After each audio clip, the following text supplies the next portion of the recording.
Lectura zilnică a Bibliei zi 76. Vechiul Testament. Numbers ora 5 și 11 minute minus 31, Numbers 6, 1-27. Și Domnul i-a vorbit lui Moise, spunând, vorbește copiilor lui Israel și spune-l, dacă soția unui bărbat se abate și face fără de lege împotriva lui, și dacă un bărbat se culcă cu ea carnal și acest lucru este ascuns de ochii soțului ei și este ținut ascuns și ea este pângărită și nu este niciun martor împotriva ei, nici nu a fost prinsă, și duhul geloziei vine asupra lui și este gelos pe soția sa și ea este pângărită, sau dacă duhul geloziei vine asupra lui și el este gelos pe soția sa iar ea nu este pângărită, atunci bărbatul să aducă pe soția sa la preot și să aducă darul ei pentru ea, a 10-a parte dintr-o efă de făină de orz, să nu pună unt de lemn peste el, nici tămâie să nu pună peste el, pentru că este o ofrandă de gelozie, o ofrandă de amintire, aducând nelegiuirea în amintire. Și preotul să o apropie și să o pună înaintea de omeneului, și preotul să ia apă sfântă într-un vas de pământ, și din pulberea care este pe podeaua tabernacolului preotul să ia și să o pună în apă, și preotul să pună femeia înaintea de omeneului și să descopere capul femeii și să pună ofranda de amintire în mâinile ei, care este ofranda de gelozie și preotul să aibă în mâna sa apa amară care provoacă blestemul, și preotul să îi poruncească printr-un jurământ și să spună femeii, dacă niciun bărbat nu s-a culcat cu tine și dacă nu te-ai abătut spre necurăție cu un altul în locul soțului tău, să fii liberă de această apă amară care provoacă blestemul, dar dacă te-ai abătut la un altul în locul soțului tău și dacă te-ai pângărit și vreun bărbat s-a culcat cu tine în afară de soțul tău, atunci preotul să poruncească femeii cu un jurământ de blestem și preotul să spună femeii, Domnul să te facă un blestem și un jurământ în mijlocul poporului tău, când Domnul va face coapsa ta să putrezească și pântecele tău să se umfle. Și această apă care provoacă blestemul să intre în măruntaiele tale, ca să umfle pântecele tău și coapsa ta să putrezească și femeia să spună, Amin, Amin. Și preotul să scrie aceste blesteme într-o carte și să le șteargă cu apa amară. Și să facă pe femeie să bea apa amară care provoacă blestemul și apa care provoacă blestemul să intre în ea și va deveni amară. Apoi preotul să ia ofranda de gelozie din mâna femeii și să legene ofranda înaintea de omeneului și să o ofere pe altar.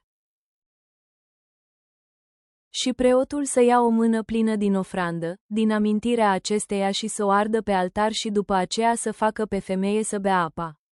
Și după ce a făcut-o să bea apa, atunci se va întâmpla că, dacă s-a pângărit și a făcut fără de lege împotriva soțului ei, apa care provoacă blestemul să intre în ea și va deveni amară și pântecele ei se va umfla și coapsa ei va putrezi și femeia va fi un blestem în mijlocul poporului ei. Dar dacă femeia nu s-a pângărit, ci este curată, atunci ea să fie liberă și să conceapă sămânță.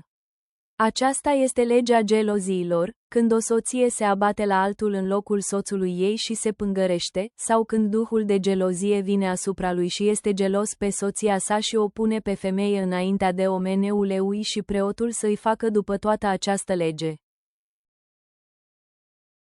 Atunci bărbatul să fie nevinovat de nelegiuire și această femeie să poarte nelegiuirea ei.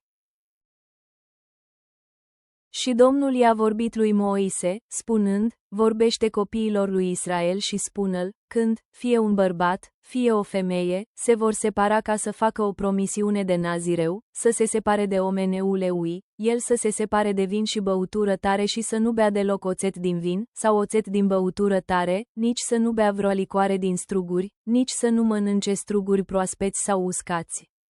În toate zilele separării sale să nu mănânce nimic din ceea ce este făcut din vița de vie, de la sâmburi până la pieliță. În toate zilele promisiunii lui de separare, briciul să nu treacă peste capul lui, până ce se vor împlini zilele, în care el s-a separat pentru de omeneule, va fi sfânt și să lase șuvițele părului capului său să crească. În toate zilele cât este el separat pentru de omeneule, să nu vină la niciun trup mort. El să nu se facă necurat nici pentru tatăl său, nici pentru mama sa, nici pentru fratele său, nici pentru sora sa, când ei mor, deoarece consacrarea Dumnezeului său este asupra capului său. În toate zilele separării sale el este sfânt pentru Domnul. Și dacă vreun om moare dintr-o dată lângă el, iar el și-a pângărit capul consacrării sale, atunci să-și radă capul în ziua curățirii sale, în ziua a 7-a să și-l radă. Și în ziua a 8-a să aducă 2 turturele, sau 2 porumbei tineri, la preot, la ușa tabernacolului întâlnirii. Și preotul să ofere pe una ca ofrandă pentru păcat și pe cealaltă ca ofrandă arsă și să facă ispășire pentru el, pentru că a păcătuit prin mort și capul să și-l sfințească în aceeași zi. Și să consacre Domnului zilele separării sale și să aducă un miel de un an ca ofrandă pentru fără de lege, dar zilele care au fost mai înainte vor fi pierdute, deoarece separarea lui a fost pângărită. Și aceasta este legea Nazireului, când zilele separării sale vor fi împlinite, să fie adus la ușa tabernacolului întâlnirii, și să aducă darul său de omeneul, un miel de un an, fără cusur, ca ofrandă arsă și o mielușa de un an, fără cusur, ca ofrandă pentru păcat, și un berbec, fără cusur, ca ofrande de pace. Și un coș de azime, turte din floarea făinii, amestecate cu unt de lemn, și lipi din azime, unse cu unt de lemn, și darul lor de mâncare și darurile lor de băutură.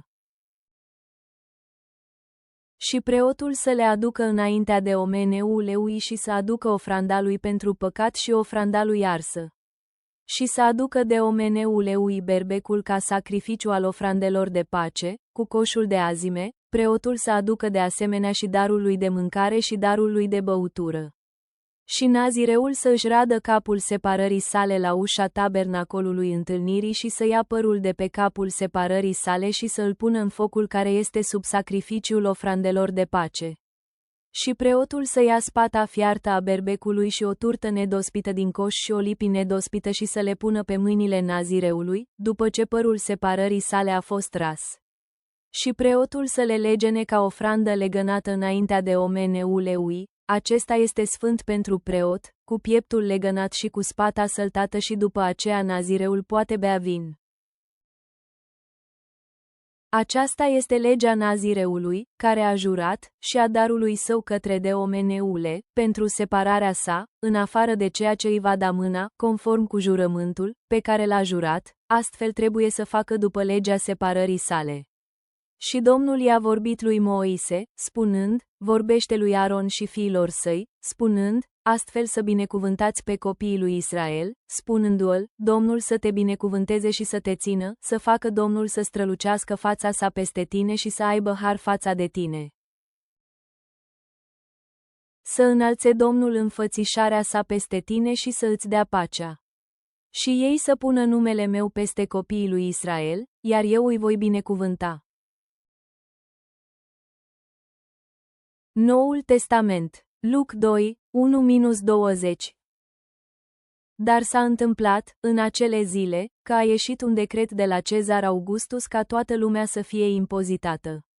Această impozitare s-a făcut prima dată când Quirinius era guvernator al Siriei, și toți se duceau pentru impozitare, fiecare în propria lui cetate. Iar Iosif s-a urcat și el din Galilea, din cetatea Nazaret, în Iudea, la cetatea lui David care se numește Beelim, pentru că era din casa și din genealogia lui David, pentru impozitare împreună cu Maria, soția lui logodită, ea fiind înaintată în sarcină. Și s-a întâmplat că, pe când erau ei acolo, au fost împlinite zilele când trebuia să nască. Și a născut pe fiul ei întâiul născut și l-a înfășat în scutece și l-a pus în iesl, pentru că nu era loc pentru ei în casa de oaspeți. Și în același ținut erau niște păstori care stăteau în câmp și făceau de pază, noaptea, împrejurul turmei lor. Și iată, îngerul Domnului a venit peste ei și gloria Domnului a strălucit împrejurul lor, iar ei s-au înfricoșat foarte tare.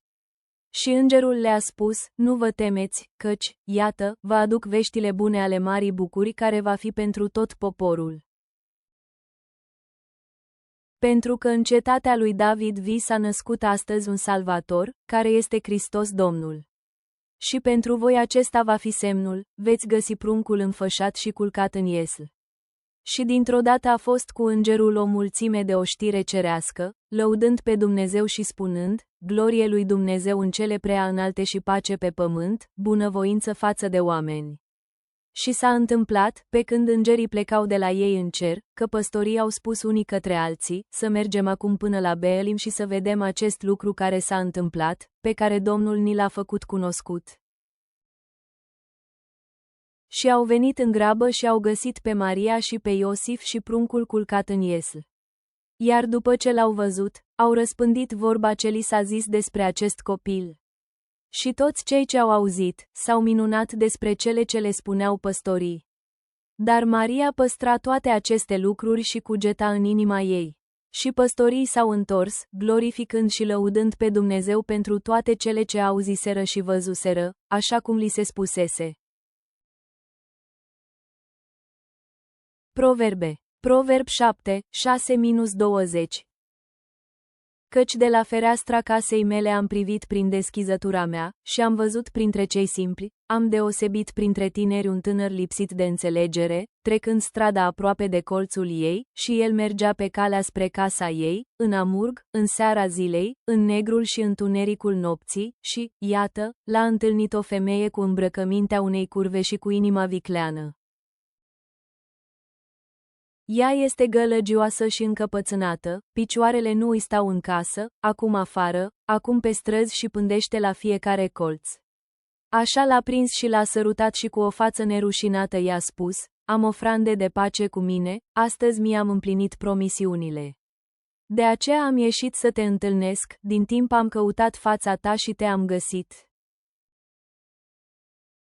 Mi-am așternut patul cu cuverturi, cu tapițeri, cu ins subțire din Egipt.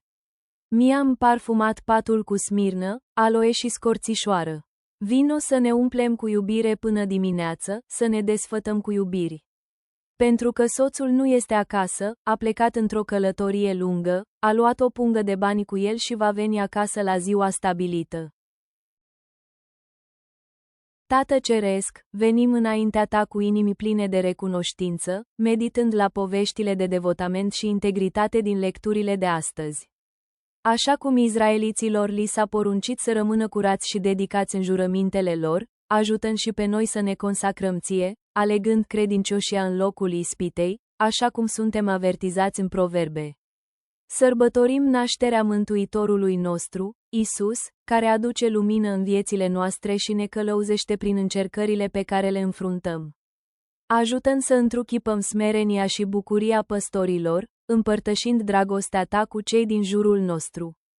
Ajută-n să auzim glasul tău și să te urmăm cu credincioșie. Amin.